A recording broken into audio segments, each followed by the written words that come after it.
So hello, good evening everyone and welcome. My name's Alan Archer-Boyd and I'm the new chair of the AAS Cambridge Regional Group and I'm the host for tonight's webinar.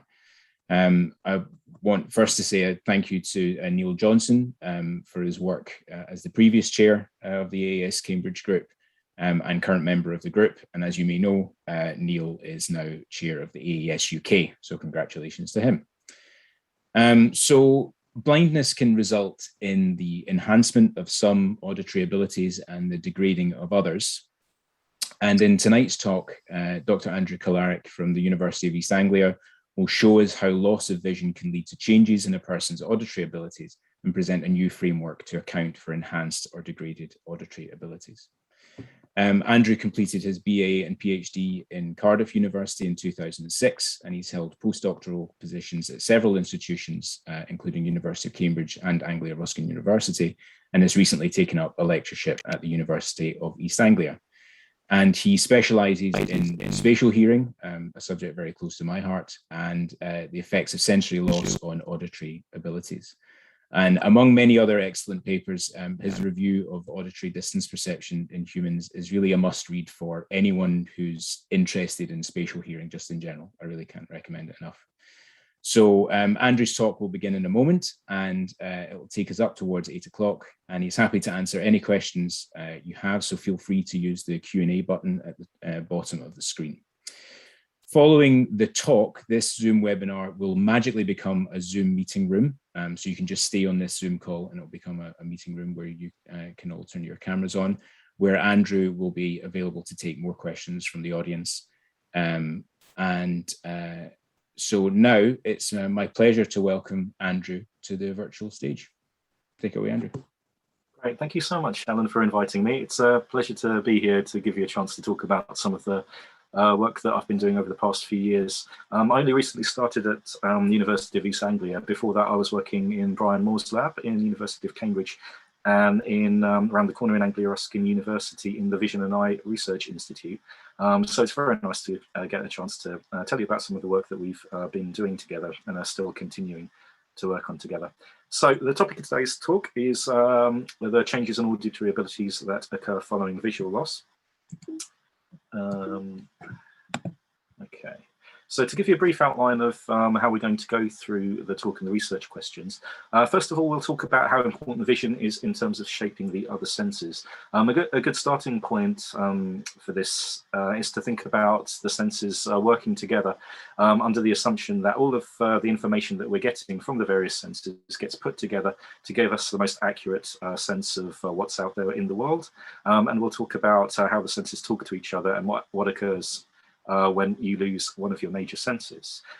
We'll talk about how we go about generating and maintaining our sense of auditory space, how we can figure out what the various auditory cues that we get mean in terms of figuring out exactly where the sound source is coming from and how we establish auditory space without vision. And then we'll talk about a couple of studies which have looked at how accurately auditory distance is represented in the absence of vision and the effects of blindness on distance discrimination abilities and absolute distance perception as well. And lastly, we'll talk about whether we can determine whether blindness will enhance or degrade certain auditory abilities, because as we'll find out in just a minute, the general perception tends to be kind of in popular culture and in the general environment is that blindness tends to lead to enhancement of the remaining senses. And that sometimes occurs, but that's not the whole story. So we're going to try to nail down throughout this talk what it is about certain auditory abilities that kind of lend themselves to being enhanced as a result of blindness, and why certain other auditory abilities become degraded as a result of blindness. Okay. So first off, is vision important in terms of shaping the other senses? Or to put it another way, if vision is lost, what happens to audition? So in the event of blindness, what happens to auditory abilities? So firstly, why are we interested in this topic at all? What's this going to tell us? Well, firstly, it's important in terms of informing scientific theory. So blindness and low vision really provide us with a unique model of how vision shapes hearing and how the brain adapts to significant changes in environmental conditions. As well as the kind of theoretical benefits of doing this area of research, it's also important from a patient benefit perspective. So blindness and low vision, these are really prevalent conditions worldwide.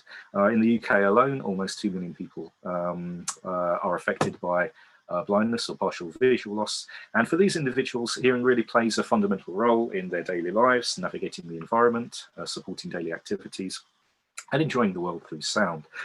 So we really want to find out what kind of auditory abilities and what kind of situations blind people find themselves in where they have difficulties, because maybe we can, put together some kind of intervention. We might put together some kind of training program to try to enhance these degraded abilities. We could try to change the environment that they're in. Possibly we might change the reverberation settings of the room, for example, or we might try to design some sort of electronic travel aid based on sound to help blind people. But it's not just the degraded abilities we want to focus on. Hold on, some technical issues here. Okay, apologies for that. So as we'll find out in just a minute, blind people do tend to develop an enhanced sensitivity to sound echo cues, and that's very useful for things like trying to perceive the distance of sounds and also echolocating through the environment. So we'll talk about that in just a minute. Okay, right. So if vision is lost, what happens to audition? Do auditory abilities, do they get better? Do they get worse, or do they stay the same? Well, there have been two models which have been put forward to account for what might happen in the event of visual loss. And the odd thing is that they give completely opposite predictions. So the perceptual deficiency model, vision is needed to calibrate your sense of space. The reason being is that the accuracy of the spatial information that we get from our sense of vision is so much more accurate compared to hearing. And it's been proposed that essentially we rely on our sense of vision in order to calibrate our sense of auditory space. So in the event of blindness, these visual cues aren't available to help calibrate auditory space. So the prediction of this particular model is that auditory abilities will get worse as a result of visual loss. So this is a perceptual deficiency model. But the opposite point of view has also been put forward. This is the compensation model. This model argues that you don't necessarily need vision in order to calibrate your sense of auditory space, that there are other ways of doing this, and that in the event of visual loss, auditory abilities might actually get better. One reason might be is that blind people very heavily rely on sound in their daily lives, so they become more trained and more sensitive perhaps. But another possibly major reason is that the brain is not hard. The areas of the brain that would ordinarily process vision might become recruited by the auditory system instead. So the occipital regions, which would ordinarily process vision, they might start processing sound instead. As a result, this might actually enhance auditory spatial performance as a result of having more neural resources. So this is the perceptual enhancement hypothesis. So we've got two completely opposing models. Let's find out what support these models have received from studies in the literature. Okay, so firstly, the perceptual deficiency model. So this is the model that predicts that blindness will result in worse auditory performance. This has received support from studies which have looked at how accurate blind people are at localizing the elevation of a sound source. So a couple of studies have now found that blind people are significantly worse than sighted people in terms of the accuracy for localizing where sound sources are in terms of up and down locations. Spatial bisection is another task which has been extensively looked at by Gorry and colleagues. They've published many papers on this subject. In a spatial bisection task, you present to your listeners with three sounds. One sound might be off to the left, another sound might be somewhere in the middle, and the last sound will be off to the right. And the task is to report whether that second sound is closer to the first sound or the third sound. So this is a task where you really need some kind of quite well calibrated internal representation of auditory space, because you're trying to compare this, the location of three separate sources. And this is a task which blind people consistently tend to be significantly worse in terms of their performance compared to sighted controls. And it's not just human studies which have shown the degrading effects. New auditory maps of space are degraded in the Barn-Owl optic detector following blindness. This is an area that contains neurons tuned for sound source location, and the neurons are organized according to their spatial tuning. So in the event of blindness, these maps become degraded or distorted in some way. Some become inverted, some might expand, some might contract. And this results in poorer performance for auditory localization. So we've got a fair amount of evidence in support of the perceptual deficiency model. So let's talk about the compensation model. What support has this model received? Well, there was a fairly influential paper published in Nature by Lessard et al. In 1998, which showed that blind individuals were significantly better than sighted controls when it came to localizing sounds in terms of azimuth, at least using monaural cues. And this has been found for a few different studies, that blind people tend to be significantly better than sighted controls when it comes to localizing sounds in terms of the azimuth. Distance discrimination, this is another task which seems to be improved following blindness. Voss et al. Conducted a study in which they presented listeners with two sounds. You get one sound at one distance, you get another sound closer or further away, and you have to report which of the two sounds was closer. And they found that blind people were better at this compared to sighted controls. We did a follow-up study looking at whether blind people can use the individual distance cues that are available to them, and I'll talk about that in more detail in just a minute. Other tasks that seem to be enhanced following blindness include motion discrimination, and also use of echolocation to localize. Could you try turning off your video and we'll just go with audio for the talk? Sure. Sorry about that. Right, so echolocation is, as I was saying, someone might make a clicking sound like that, and they'll listen out to the returning sound echoes in order to detect where a silent obstacle is in front of them and successfully navigate around it. And there's been quite a few studies now which show that blind people tend to develop enhanced echolocation abilities. And it's not just spatial abilities which seem to become enhanced following blindness. Pitch discrimination has been shown to improve following blindness as well. So there's a fair amount of support for the compensation model, as well as the perceptual deficiency model. So is vision important in terms of shaping the other senses? The answer appears to be yes. And both the perceptual deficiency model and the compensation model have support. But we seem to be in this slightly strange point we've reached in the field, where essentially the kind of explanations that people come up with in terms of their results tends to be a little bit ad hoc. For example, if you conduct a study looking at auditory abilities in the blind and you find that blind people are significantly worse compared to sighted controls, you can say, well, that's support for the perceptual deficiency model. If, on the other hand, you get completely the opposite result and you find enhanced performance among the blind, you can say, well, that's support for the compensation model. So what we really need then is some sort of overarching explanation which brings together the perceptual deficiency model and the compensation model together, and try to find some common ground between the abilities which get better following vision loss and the ones that get worse following visual loss. We need to find exactly what characteristics they have, and I'd like you to think about that during the talk, and we'll try to come up with an answer towards the end of the talk.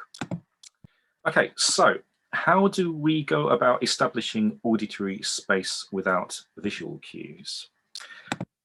Okay, so imagine that you've never heard a sound before. It's the very first time you're hearing a sound. And you hear a sound which comes from directly in front of you, and it reaches both ears at the same time, and both ears, there's no interaural time difference, there's no interaural level difference.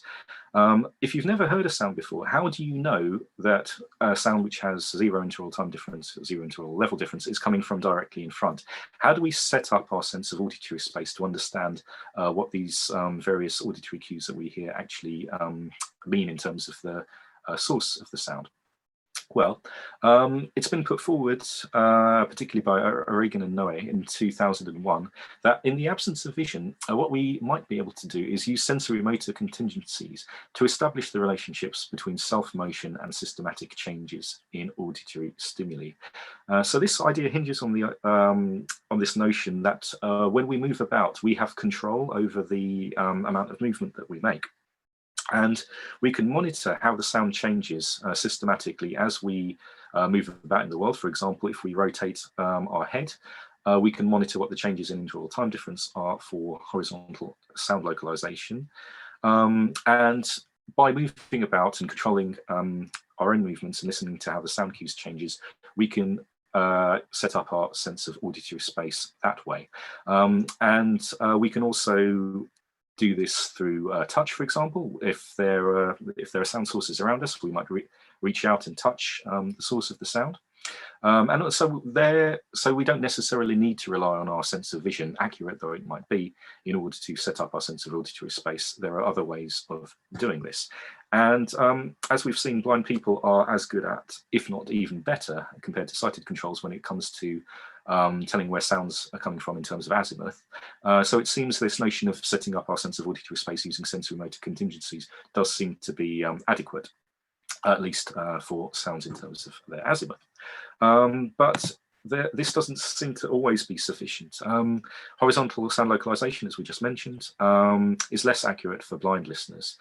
And it might be the case that this is a result of the fact that we don't generally encounter so much sounds that tend to vary in terms of their up and down position, that we don't tend to sort of move our heads up and down quite as much. So as a result, blind people might not be able to calibrate their sense of vertical sound position quite as well as they can azimuth, for example. Okay, so what I'd like to focus on now is looking at how well auditory distance is represented accurately in the absence of vision. So we're going to describe two studies, one which is a discrimination task and another which is an absolute distance perception task. And we'll talk about what the performance of the blind is for these two different tasks and see if we can kind of use the results in order to kind of get some idea of why certain abilities get better and other abilities get worse. Okay, so before we move into the experiments themselves, I just wanted to have a quick mention about general methods when we're doing these kinds of studies. So one thing that's quite important is to, first of all, define exactly what we mean by visual loss or partial vision or whatever criteria people might come up with, because there are various ways of defining this. But one way to make sure that we've got some kind of common ground for defining exactly what we mean by blindness is to use the categories 4 and 5 of the World Health Organization classification. So when we conduct our studies, our blind listeners have light perception only, or they have no light perception at all. So they're really quite severely visually impaired. When we test people who we classify as partially sighted, these are individuals who fit into categories 1 to 3 of the World Health Organization criteria. So these are individuals who are affected in their daily lives by visual loss, and their visual acuity is significantly worse compared to sighted controls. And we can use the World Health Organization criteria in order to categorize exactly what we mean by full blindness and partial sight as well. Our sighted controls, we screen them to make sure they have normal or corrected to normal vision, that is that they wear glasses, and we age match them to the blind or the partially sighted groups as well. We want to make sure that all of our participants have normal or near normal hearing. If we see significant differences in hearing abilities between blind and sighted people, we want to make sure that that's not just as a result of differences in hearing thresholds. So we use the criteria of having a better ear average hearing threshold across between 500 and 4 kilohertz to be equal to or less than 25 dBHL, as has been used in previous literature. And because we want to make sure that we treat all of our participants exactly the same way, whether they're blind individuals or not, we blindfold all of our participants or ask them to keep their eyes closed throughout the study. Okay, so is auditory distance represented accurately in the absence of vision?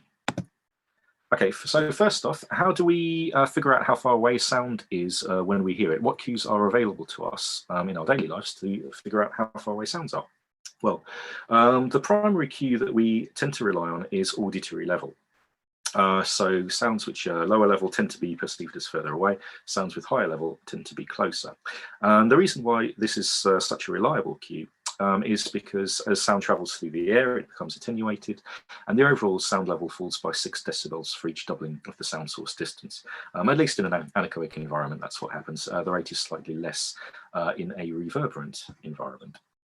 So this is one major cue that we use. Another very useful cue that we've got available to us, especially in indoor environments, is reverberation, or more strictly speaking, the direct reverberant energy ratio. So if I was speaking to you in an actual room instead of over Zoom, what you'd be hearing from me is a combination of direct sound and reverberant sound. So the direct sound would originate from me and travel in a straight line to your ears.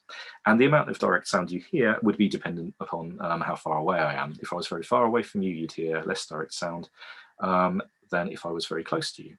But you'd also be hearing reverberant sound from me as well. And the reverberant sound is the sound that bounces off the walls, the floor, and the ceiling before reaching your ears.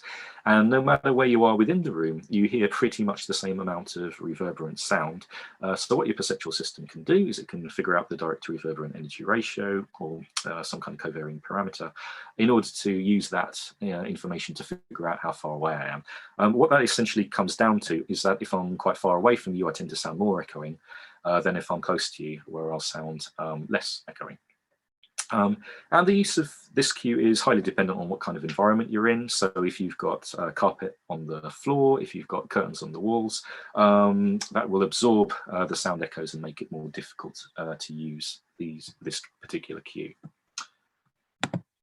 Okay, so the first study I'd like to talk about with you is an auditory distance discrimination experiment that we carried out.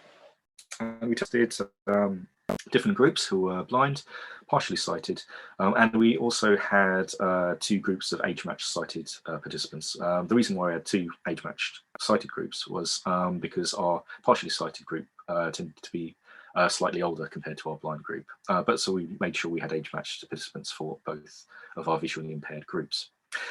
So to do this study, what we did was use virtualization software, which was given to us very kindly by John Culling from Cardiff University, which allows us to simulate a virtual room, and we have control over all sorts of different parameters. We can control how large the room is, we can control where the placement of our virtual listener is, and we can control where these sound sources are coming from. So we're simulating this using an image source model, and the task is a discrimination task. So participants hear pairs of sounds, one at a reference.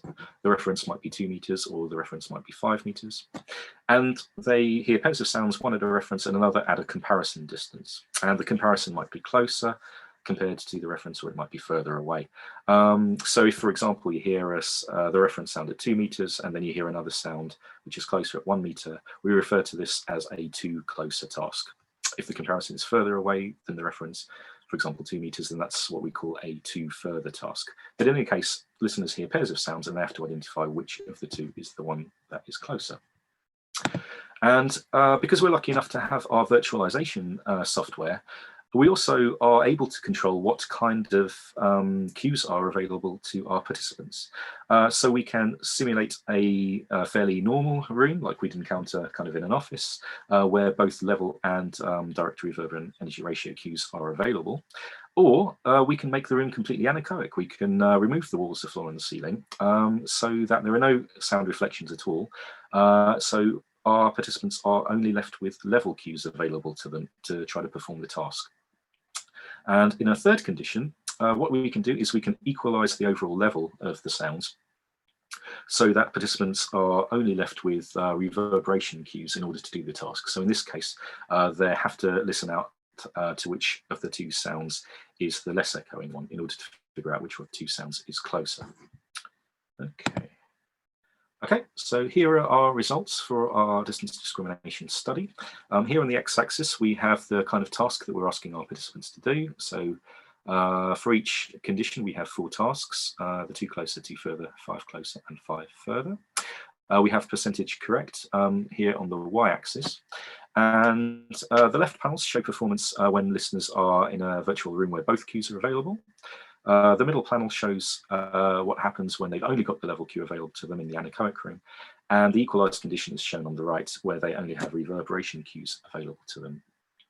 The top three panels show results for our totally blind group and a set of age-matched sighted controls. And the bottom three panels show the results for what happens with our partially sighted group and an age-matched sighted group as well. So what we see, if we look at the results for our totally blind listeners first, is that blind individuals show more accurate distance discrimination using both level and reverberation cues compared to normally sighted controls. We're seeing that in the majority of cases, except in a couple of cases where we're probably seeing ceiling effects. The advantage for blind listeners seems to be especially apparent in the reverberation cue only condition, where our poor sighted participants can't do the task at all. They're scoring 50% a chance, but our blind group are doing fairly well at using the echo cues available to them in order to figure out which of the two sounds is closer. Okay, so we seem to be seeing support for the compensation model here, in that our totally blind group are doing better than age-matched sighted controls. And if we look at the bottom three panels, what we see is that partially sighted individuals do not differ from controls. We don't see any significant differences between the groups, and none of them at all can use the reverberation cue to do the task. So it seems that distance discrimination is one of those tasks where full blindness is necessary to see significant differences in terms of performance between visually impaired and sighted controls. Okay, so that's distance discrimination. We seem to be finding that our blind listeners are better at this kind of task. They're better able to use both level and reverberation cues. So blind listeners are displaying supernormal performance for relative auditory distance. Now, the thing about a discrimination task is that even though it's a spatial task and we're asking people to report which of the two sounds is closer, it is conceivably possible to do this task without having any kind of sense of space at all. You can actually do the task based only on the kind of raw cues that you're hearing. So, for example, listeners might be listening to, in the level only condition, they might just be listening out for which of the two sounds is slightly louder to give them, because that will correspond to which of the two sounds is closer. They don't actually need to know where those sounds are in space. They just need to compare the cues that they're hearing for each of the two sound tokens. That's a very different case from an absolute distance task. An absolute distance task consists of a task where listeners hear single sounds, single static sound sources, that is, and every time they hear a single sound, they have to report how far away they think that sound is. So this is very different from the discrimination task we've just talked about, because this one really does rely on having this kind of internal representation of the auditory world, because our listeners don't have any other sound sources to compare with. Every time they hear the sound, they have to report how far away it is, and they have to rely on their own internal kind of representation of the auditory world in order to do this. So they need a really well calibrated sense of auditory space to do well at this particular task. Now, as we mentioned previously, the visual system provides much more accurate distance information compared to audition. So for sighted individuals, the visual system might be used in order to calibrate our internal representations of far space. So what we might hypothesize then is that blind listeners might be less accurate at judging sound source distance if audiomotor feedback is not sufficient to calibrate audition in far space. If you've got a sound which is fairly close to you, like within reaching and grasping distance, if it's about within less than a meter away, you might be able to reach out and touch it. And use that information in order to set up your sense of how far away the sound is. But the further and further away the sound gets, it becomes more and more difficult to use that method. If you've got sounds which are coming from, say, 20 meters away, it's going to be pretty rare that blind people will be able to sort of walk across that distance and then touch the sound source and use that audiomotor feedback to gain information about distance that way. So it might be the case that blind listeners will be less accurate at judging sound source distance because they don't have visual information about distance to help set up their sense of auditory space. So let's see if we can test this hypothesis and see what happens. Okay, so for our second study, we have an absolute distance perception task. We're trying to find out how blindness affects absolute distance perception. So for this particular experiment, we have only a blind group and age-matched sighted controls. We use our virtualization methods again to simulate a fairly large room, and we present listeners with single sound sources ranging between 1.2 meters and 13.8 meters away. So they randomly hear a sound between those distances, and every time they hear the sound, they have to report how far away they think the sound is. We play our listeners various stimuli, speech, music, and broadband noise, to find out if the kind of stimulus that they listen to affects their distance perception. And in this case, we've got two conditions where we're simulating rooms which are either reverberant, so kind of everyday environment, a bit like an office where you've got level and reverberation cues available to you, or we simulate the room to be anechoic, in which case there are no sound reflections and listeners are stuck with using level cues only. Okay, so here are the results. Let's start off by talking about our sighted control group. So on our x-axis, we've got the virtual source distance, so that's how far away we presented the sound to be coming from. And on the y-axis, we've got the estimated distance that the participant reports how far away they're perceiving the sound to be coming from. In the bottom three panels, we've got the anechoic results. In the top three panels, we've got the reverberant virtual room. Left panels, we've got speech. Middle panels, we've got music. And in the right panel, we've got noise. And the dashed line shows where performance would lie if performance was absolutely perfect. And we fit a line of best fit to the data in each case, and the slope of that data is reported in the bottom right-hand panel of, the bottom right-hand corner of each panel. So if we start off by looking at the results for speech in our reverberant condition, what we see for this condition and across the rest of the conditions as well is fairly typical of what has been observed for real sound sources, in that when sounds are approximately about a meter away, sighted individuals tend to be quite accurate at telling how far away the sound is. And as the sound starts to become progressively further and further away, participants start to systematically underestimate how far away they think the sound is. And so the slope of the fitted line tends to be less than 1 in each case. And because we're seeing similar results here to what we've seen in the literature for kind of experiments using real sound sources, that gives us a bit more confidence that our virtualization methods are doing a pretty good job at simulating what happens in the real world. Okay, so that's our sighted group. What happens with our blind group? Okay, right, so for our blind individuals, the pattern of results that we're seeing is that they tend to underestimate how far away they think the further sounds are, but they also have this tendency to think that the closer sounds are further away than they actually are as well, especially in the music conditions. And what happens is that we get significantly shallower slopes in each of the conditions for our blind listeners compared to our sighted listeners. And if we were to analyse the results in terms of error, we'd see that our blind listeners make significantly greater errors compared to our sighted group.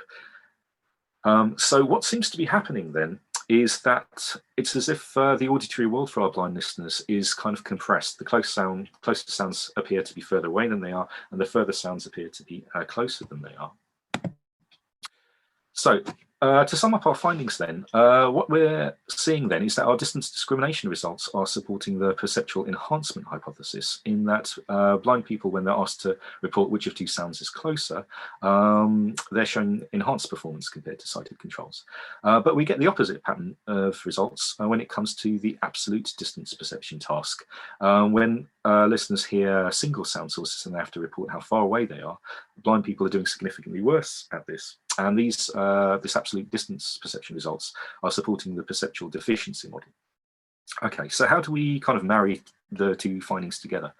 Well, what seems to be happening then is that lack of visual information that can be useful, such as about source position and the overall range available as well.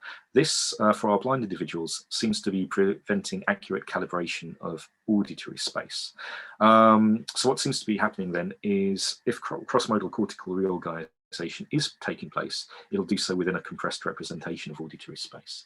Another way of kind of thinking about it is that if you ask blind people to estimate which of two sounds is closer, they'll be better able to do that task compared to sighted listeners. But if you ask them where are those sounds in space, that's where we'll see poorer performance compared to sighted controls.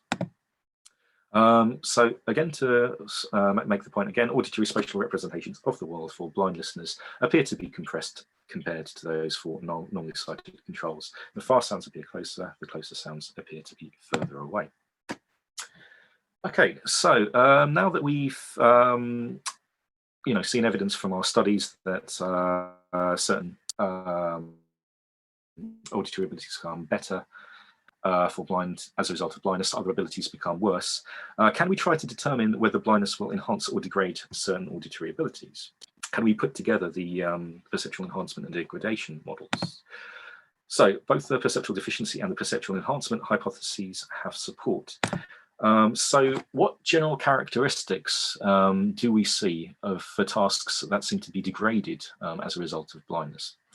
Well, it seems to be the ones that require absolute spatial judgments, or those that require relatively complex spatial internal representations, such as auditory bisection.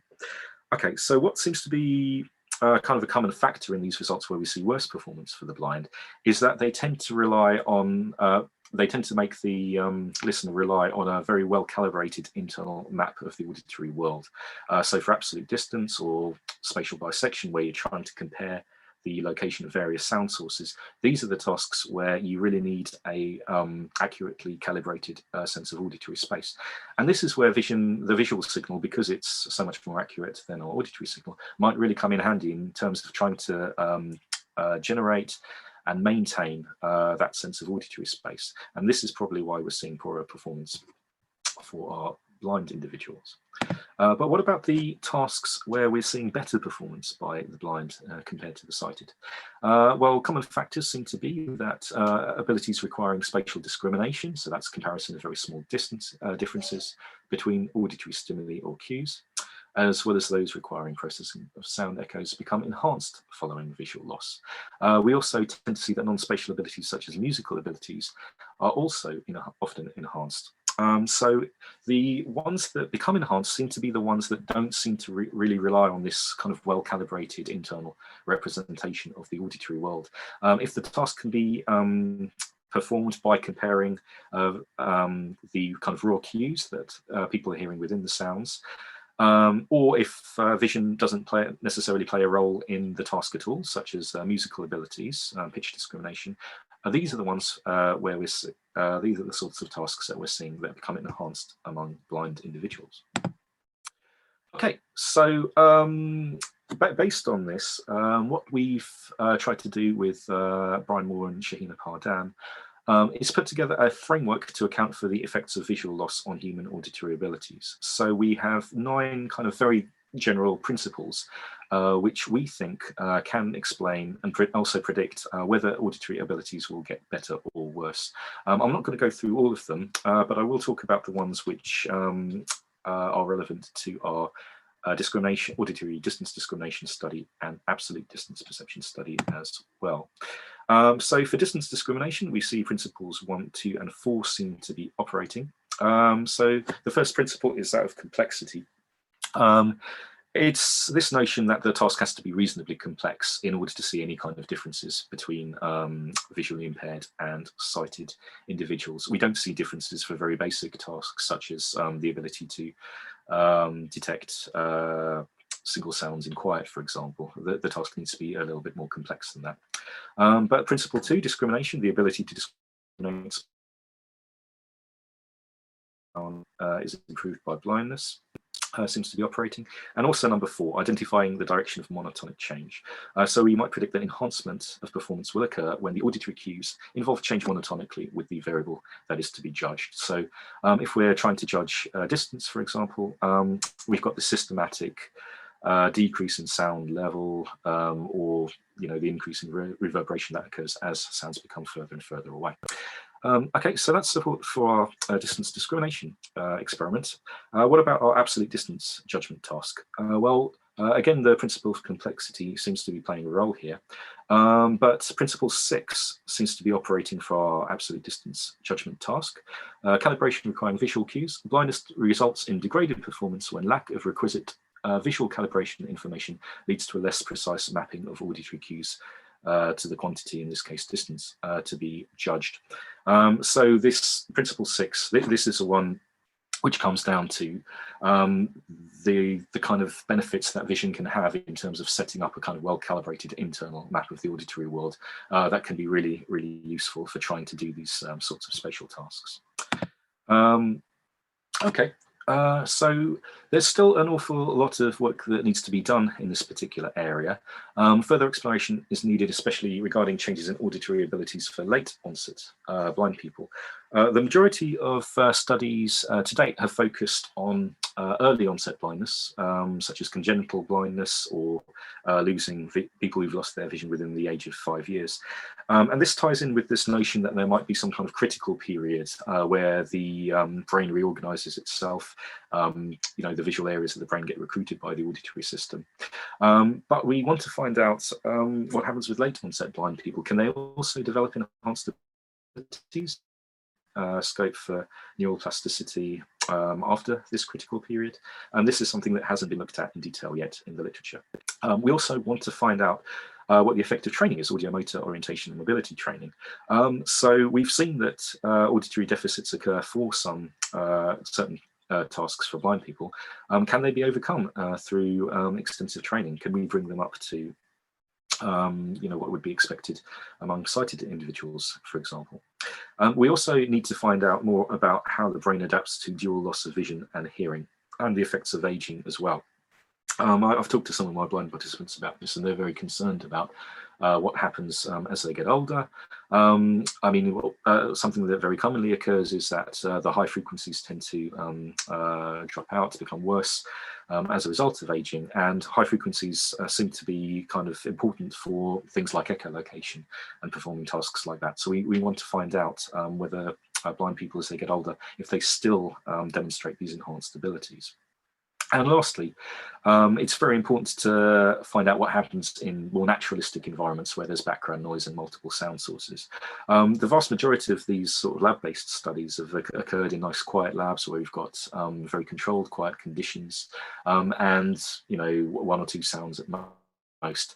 But in your life, you're navigating through, you know, which are full of reverberation, maybe, or background noise. You've got multiple sound sources cluttering up the soundscape. So we want to find out whether blind people are able to use their auditory abilities successfully when things become a little bit more complex. So thank you very much for listening, and I'd like to get the chance to thank Brian here in Cambridge, and Sylvia and Shahina, who are also in Cambridge, over at Anglia Ruskin University. Our funders, we're supported by the MRC and the Vision and Eye Research Institute at Anglia Ruskin University. And thanks again very much for inviting me. It's been a pleasure to talk to you. And if you've got any questions, let me know, and I'd be delighted to answer them. Thank you. Thank you very much, Andrew. That was a fascinating tour through auditory distance perception. Really enjoyed that. Thanks for turning your camera back on again. And your audio held up pretty well through the rest of the news. Yeah, very happy to hear that. So please, if you have questions, please put them in the question and answer box, and I can pick them up. Steve Oxnard already asked a question that you fully answered in the next slide after he'd asked it, which was how blindness is defined in the work. But actually, something I'd like to, and Steve also says, many thanks, Andrew, great talk. So he's done that. And we're also going to be changing everyone to panelists so that we can remain in this Zoom call, but change to more of an interactive question and answer. So while everyone else is typing their questions and things, I have loads of questions, because this is auditory distance perception is sort of where I started my research, and it was externalization and internalization was my thing. But fantastic. But leading on from Steve's question, what do you think in that 2013 paper is going on between the partially sighted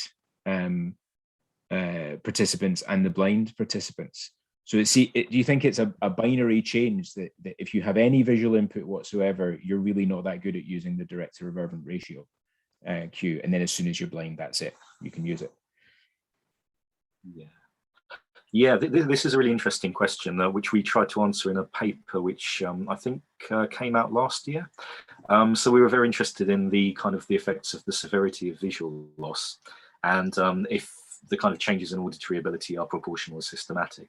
If they are, you'd expect to see like a small change in visual loss leads to a small change in auditory abilities, and more severe changes in visual status lead to larger changes in, perceiving space. And we did a task involving absolute distance perception there with people who kind of had, mild visual impairment, moderate visual impairment, and severe visual impairment. And what we found was this kind of systematic kind of increase in perceived distance. As the visual impairment got worse, everything seemed to become like further and further away. So it appears that the visual loss, the amount of visual loss does seem to kind of have this proportional effect on auditory distance perception in this case. With our discrimination study, we find that our participants just couldn't do the task at all in this particular experiment. I'd have to have another look back to see just how severely visually impaired they were. Maybe if the visual losses weren't particularly great, that might explain why we don't see kind of any changes. But the findings of that latter study seem to suggest that, if the greater the visual loss, the more that's going to affect great perception. Yeah. Thank you. Great answer. We don't have any other questions in just yet, but I guess actually if everyone is now, Sue, if everyone's a participant now, then I guess they can ask their own questions if they wish to, or they can put their hands up. Is that right? I've got lots of questions. Okay, while everyone else is trying to think of a question. Alan, yes. If I may? Yes, absolutely. This is the first time I abused my position. Yeah. I was just curious as to Andrew. Thanks again for the talk. That was really interesting. I was just curious as to whether there's any sort of thought or energy being given to training the auditory perception abilities of blind people coming out of the work in such a way that you could enhance the abilities on that front for them. Is that a thing that's gaining any traction? Yeah. Luckily, this does seem to be something that tends to be the focus of the work that's going on at the moment, because it would be a bit of a shame if it was like purely theoretical and we didn't actually translate it into kind of applicable benefits to blind people.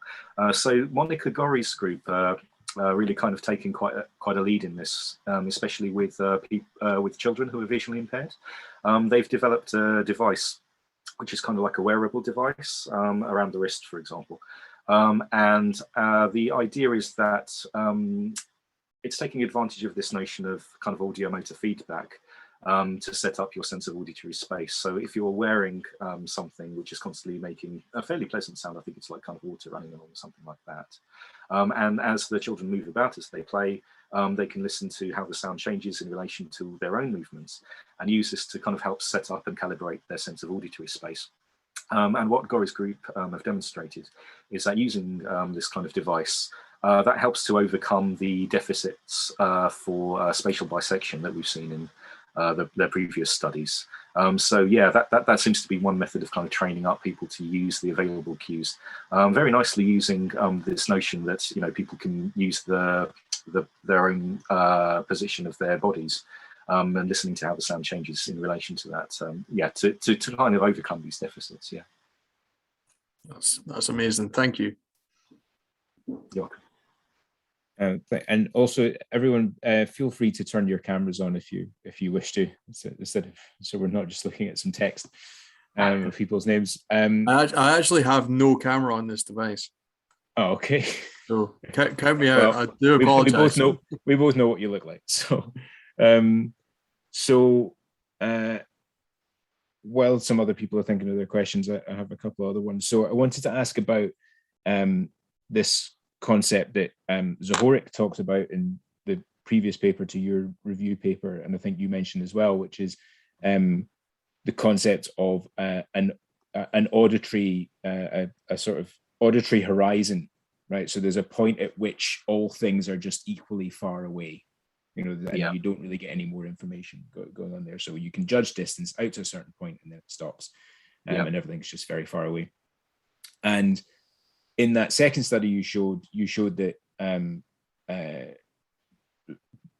blind participants are judging things as being further away if they're closer to. So they've got like this pushback against auditory looming, but they also are underestimating things that are far away.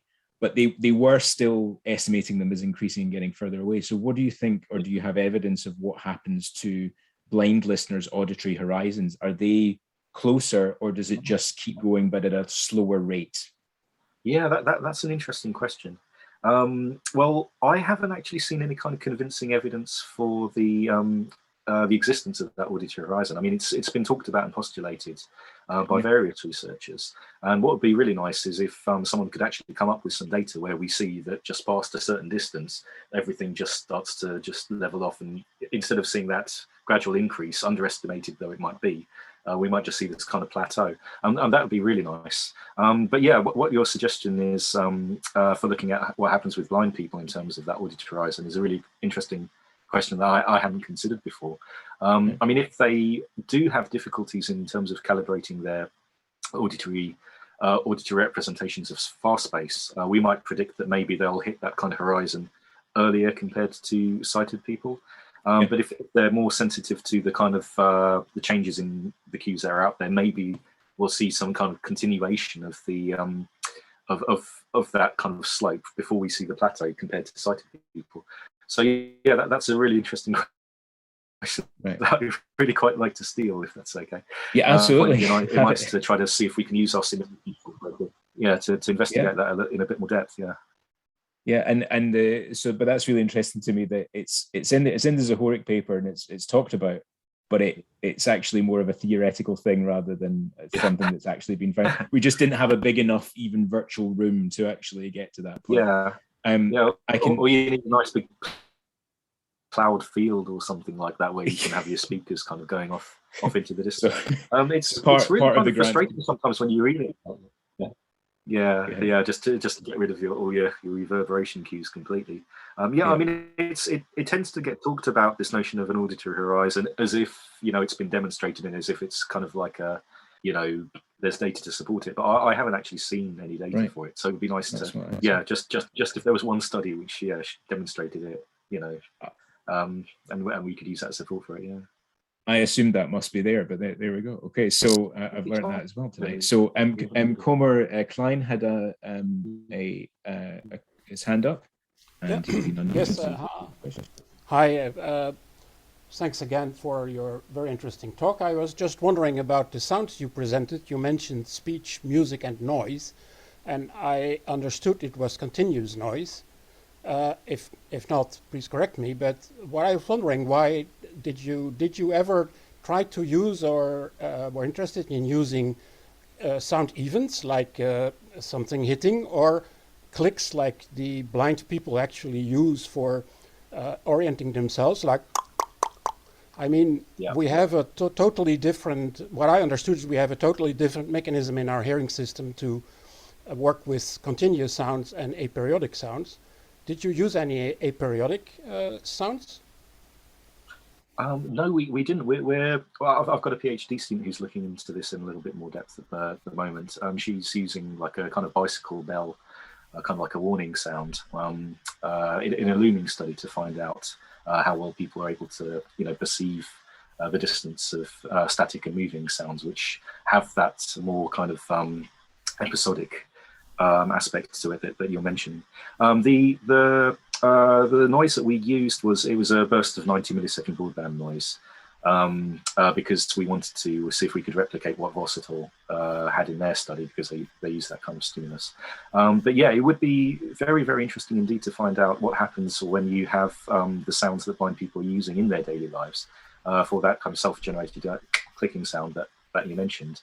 Yeah, or anything like this. I mean, I've never seen a blind people saying to try to find his way. Absolutely, yeah. Yeah, and they can use whatever sounds are available to them. They can use kind of like as you say, a kind of clapping sound, or they can tap the cane on the floor. Yeah, but my point is, no, they cannot use any sound they are available to my experience. The only sounds that actually work are and no other sounds like toot toot toot.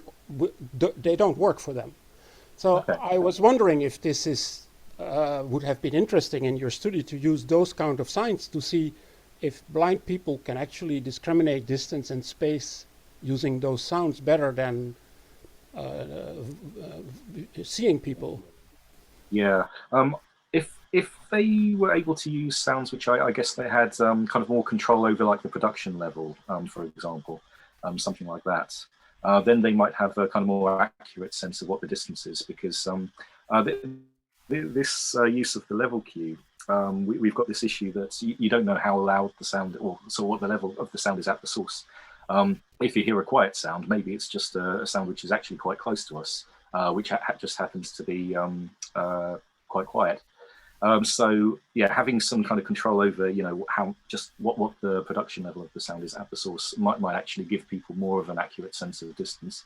So yeah, it's a good suggestion to actually try to find out if blind people have a more accurate sense when they're using sounds that they're more familiar with when they're using them. But indeed, if colleagues are starting studies using things like this,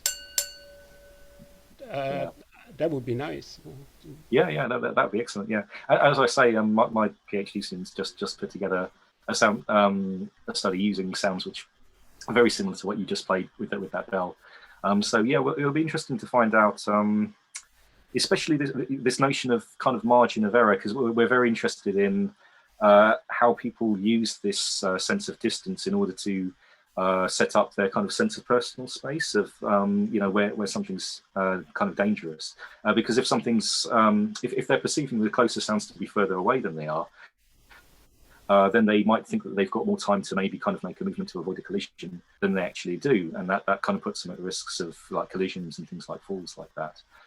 So we want to find out a little bit more about whether there are certain sounds which lend themselves to kind of more accurate sense of distance, or if we can train people up in order to become more accurate at this kind of task, which should be quite useful in daily life when you're kind of navigating down the street, for example, trying to avoid people. Another detail I missed is when using the virtual room, how did you present the sounds to your subjects, by using a headphone or another means? Yeah, so all of the sounds were presented over headphones. And the way that we went about the study to try to make it sound kind of external to the head was that the simulation methods that we used non-individualized HRTFs, which were convolved with direct sound and also with each individual reflection as well. So that made the sounds kind of appear to external to the listener, so it didn't just sound as if they were all appearing at various levels within the head. And we conducted quite a few control studies as well. I mean, we as you saw the data for the absolute distance tasks, what we see for people perceiving how far away the sounds are tends to correspond to what we see in experiments which have been conducted with sound sources which aren't over headphones, that are presented from speakers at various distances. So yeah, that gives us a little bit more confidence in our virtualization methods. Yeah. When they are presented with speakers, are they then presented by traditional speakers that radiate differently from the front and the back? In the virtualization software, or either way? So yeah,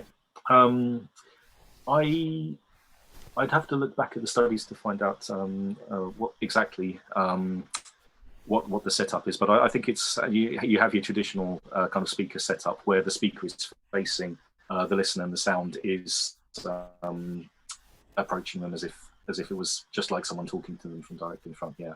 And I think that's the basis of the simulation method as well.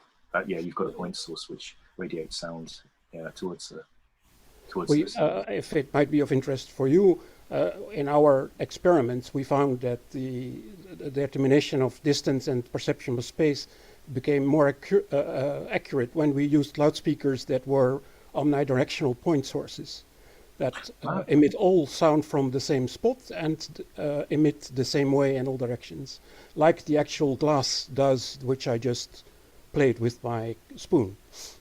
Okay, excellent. Yeah, I mean, what I would like is to conduct a few studies which used sound sources, not just using the virtualization methods, but also kind of in a real environment. And yeah, actually using that kind of omnidirectional sound would be interesting to find out whether we can kind of, you know, work towards increasing this perception of the accuracy of perceived distance. Is that what you said you found in your studies, that people were more accurate in judging the distance of sounds when? Yes, not specifically to the blind, just any person. So we started from the question. I mean, how come that when you hear the sound of something falling on the ground but you didn't see it, you never hesitate if there actually an object fell on the ground in the room you are, or if that sound came from a loudspeaker. You can discriminate between those two proposals in a very easy way. And then we discovered that the loudspeaker does not reproduce evens correctly, the traditional loudspeaker. It does reproduce music and tones very nicely. But what I just did with my wine glass is, coming from a loudspeaker, you can discriminate and easily say that it came from a loudspeaker. And in order to solve this enigma, we didn't have another choice than to build a loudspeaker that actually does that. That can reproduce pulses, that has all sound coming from a virtual point source, the size of a rice grain, and that emits the sound in the same way in all directions. Right. And then it works. You cannot distinguish from the real glass or the recorded one. Right. And I think that our hearing system uses ray tracing and comparison between direct sound and reflected sound. But if reflected sound coming from the back of a loudspeaker sounds very differently, after it comes back from a reflection, it's very difficult for the hearing system to link it with the original. Well, it's more difficult. And we use these mechanisms in determining distance.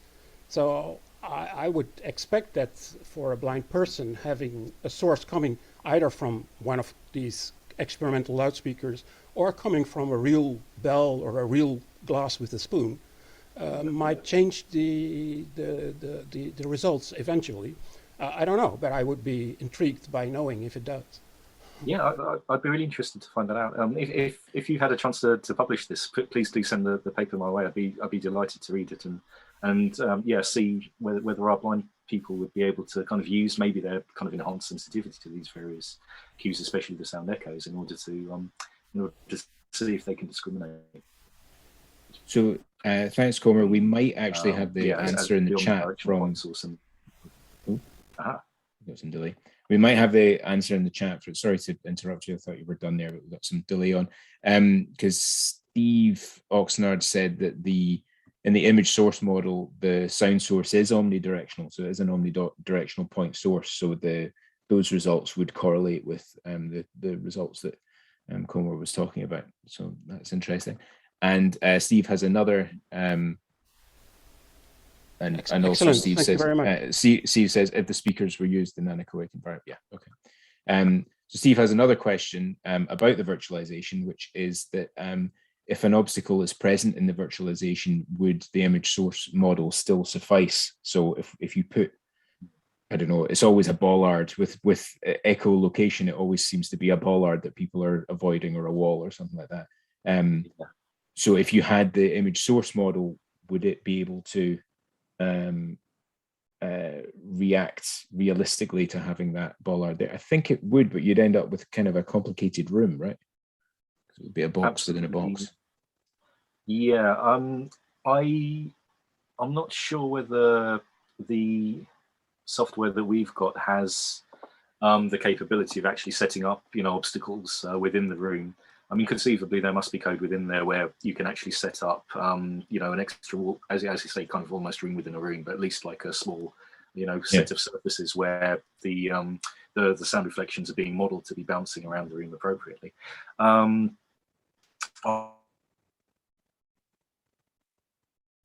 See if he's able to set that up. I mean, to date, when we've tried to work on echolocation experiments and things like that, what we've done is, set up an actual obstacle within a real room and ask people to make these kind of echolocation clicks to try to detect where the obstacle is and see if they can safely navigate around it. The kind of approach we used, rather than using the virtualization methods, was to use kinematic tracking. So we actually had human movement measured to find out, how long it took them to perform the task, how much of a kind of safety net they had between their shoulder and the obstacle as they passed it, how far away they were from the obstacle when they detected it. So this was more of an approach to see just how practical echolocation was as a means of actually guiding people safely through the world and avoiding obstacles. But yeah, the advantage of the virtualization software, and one of the reasons why we're so lucky to have it, is that we get control over things like reverberation time. So we can, control just how reverberant our room. We can have a, normal office, or we can have some kind of like church, or something which is, or a railway station which is very reverberant, and see what happens in these various situations for blind people navigating. And yeah, it's still an open question as to what happens in these more kind of complicated, realistic environments, because people, as echolocated in daily life, they're not in a nice quiet room with just one single obstacle somewhere in front of them. There'll be multiple obstacles, and there'll be background noise and various sound sources moving from one environment to the other. So we really need to kind of remember that this is early days for the research, and we need to kind of go forward step by step, making it more realistic as we go. Yeah. On that, Sheila Flanagan, said that you can see Daniel Kish's Batman video on YouTube, where he's using human echolocation in using self-generated clicks. So I have a feeling I've come across that as well, that they're actually doing that out in the outside world with their own generated clicks. So, yeah. I mean, it's incredible when you watch those videos and you see the performance. Hello, Sheila, and thanks for flagging that up. Yeah, I mean, Daniel Kish is quite famous within the auditory world. He's been an author on a number of these papers. And when you see him perform these kind of tasks, I mean, for example, I think it was maybe someone on the BBC or something. They took him to a kind of completely novel location, and it was like a children's playground in a housing estate. And he just makes a few clicks, and immediately he's able to go, oh, there's a car over there, there's a climbing frame over there. He can orient himself fairly quickly with just a few clicks. And I found that some of my blind individuals, when they come and do these echolocation tasks, they don't need to do what our sighted controls who are blindfolded are doing when they're echolocating, which is like they only need to like, and then they get this kind of sound, this internal representation of their surroundings just off the back of a few clicks. So yeah, it's astounding when you see these sort of highly trained individuals. But another thing we're really interested in is, some people tend to be quite good at echolocation, others aren't. We don't know what it is that makes some people good at echolocation and others not so good. And we need to find out these factors. Just diving in on that point. Yeah, 3 experiments. Yeah. Sorry, if I may, that point on echolocation, it must be a very highly personal thing for the person that's doing it, because they are producing sound basically within their own head, and then receiving the response. That's going to be something that's very, very interesting, but at the same time extremely difficult to quantify, right? Quantify in what sense? In terms of the accuracy, or the in terms of the source audio? It's not like you can close mic it and see what's happening, because that's it very much coming from the person's body, and the response to that is going to be the conductivity of the acoustic response is going to be very internal. Yeah, I'm trying to remember. There were some studies which I think it was like the brain scanning studies, for example, where they put kind of blind echolocation experts into an fMRI machine, and they were playing back the sounds that they generated themselves, sometimes with an object in front of them, sometimes without, and they were looking at which areas of the brain were activated in response to this. I think you're absolutely right when it comes to being a very kind of personal thing, and the highly trained echolocators, they vary kind of the quality of the clicks depending on what they're doing. They vary the rate of clicks depending on whether they're trying to identify, for example, the edge of an object, or they're trying to figure out what the texture of an object is. So this is something I think that comes from either extensive training or a lifetime of experience. I think Daniel Kish is an example of a gentleman who was able to train himself up over the course of his life, and he's got extensive experience with, being able to control the sounds that he's generating and tailoring them to whatever specific task he's trying to do, be it detect something or figure out what the texture of something is. And this is, this is an incredible ability, but will all people be able to achieve that that level of ability? This is something we want to find out. And if this is something that can be used in a more widespread way, then that's to be encouraged. Yeah. I fully agree with that. It is an absolutely incredible ability, and yeah, something that's going to be extremely hard to, I think, extremely hard to quantify, but maybe rightly so. Yeah, absolutely. I mean, there's still some debate on, what the kind of best echolocation signals to use are. Is it a kind of like broadband clicking sound, or is it is it more of a sort of continuous or periodic sound, or something, something like that? I can't remember the exact findings at the moment, but I think there's still a lot of disagreement about exactly what constitutes the best sound, and it could be the case that it's there isn't a best sound. It's personal to the specific listener. So yeah, there's still an awful lot of scope. This is a really kind of early stage area of research. I mean, echolocation itself, there was some investigation of it in like the 40s, but then it kind of went quiet until about 10 years ago or something like that. And now there's this kind of more. Now it's a hot topic thanks to the BBC. Yeah. Thank you, the BBC. We love the BBC very much. Yeah, best of luck. It's surprising how often that's the case, that something was a hot topic in the 1930s or 40s, and then it's all come back around sort of in the last 10 years. Yeah.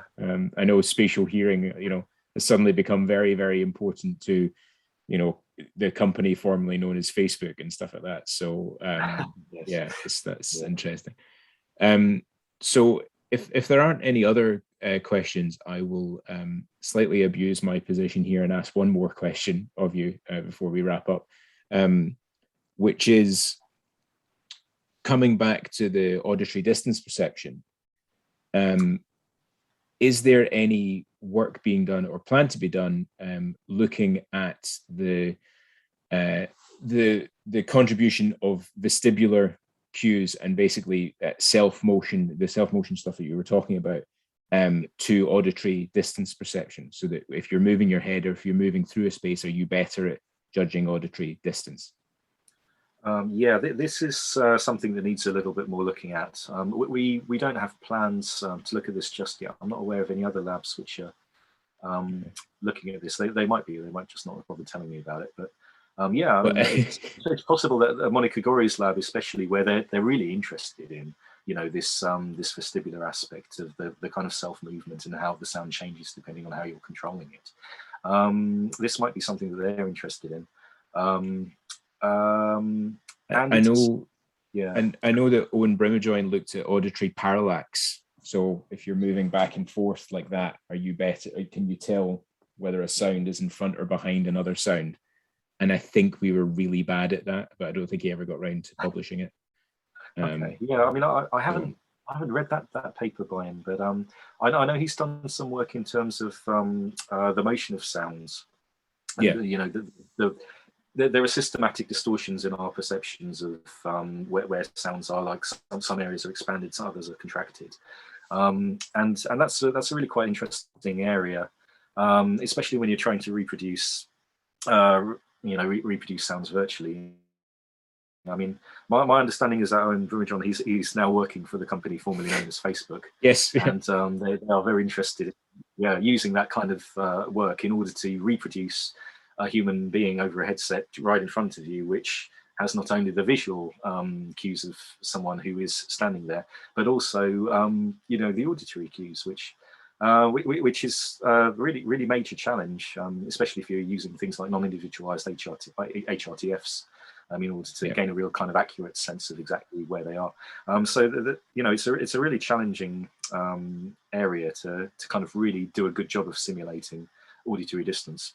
But yeah, the next time I speak to Monica Gori, I will ask her if she's got any plans to have a look at whether we can maybe overcome this auditory deficit that we've found, and other labs have found it as well, that blind people are worse when it comes to being able to accurately tell the distance of sound sources. So this might be another kind of particular case where maybe a bit of training, where allowing people to pay attention to how the sound cues change as they approach and move away from objects might help to overcome this deficit. Yeah. Okay. And Steve says, real environments are the way forward for testing. So we need bigger rooms, more flexible rooms. Yeah. I mean, the really frustrating thing about kind of doing this research is that it would be great to use real environments, but if you're going to start looking at what's happening with different reverberation times, then you have to either build like your room each time you do the experiment, or cover all the walls with the appropriate sound materials. So there is this trade-off between kind of what you're able to do and the kind of limitations that you have to overcome with our kind of virtual rooms. And we've tried our best to sort of run as many control experiments as we can. And there's evidence, especially from Zaharik's lab, that the use of things like non-individualized HRTFs isn't really that much of an issue, that it doesn't make any kind of significant effect on people's distance judgments. But yeah, ideally you want to do this in a real environment where you don't have to worry about things like non-individualized HRTFs affecting results. Yeah, great. Well, if there aren't further questions, then I shall wrap up this talk by saying thank you very much again for such a great talk, Andrew. That was fascinating for all of us, I'm sure, and definitely for me. It was great to hear about all those studies. Good question and answer session after. Steve says thanks as well. Toby said thanks as well, but he had to leave a little bit earlier. And so I don't know what our next talk is next month or later on, but apart from that, if I just get everybody to thank you by, if they're able to do some reactions, then do that, or turn your camera on and give a wave or whatever. And thank you very much. Thanks, everybody. Thank you so much, Alan, for inviting me, and thank you everyone for listening and for the questions as well. It's been a pleasure. Thank you. Okay, we're getting Thank you very much, Andrew. Appreciate it. Cheers.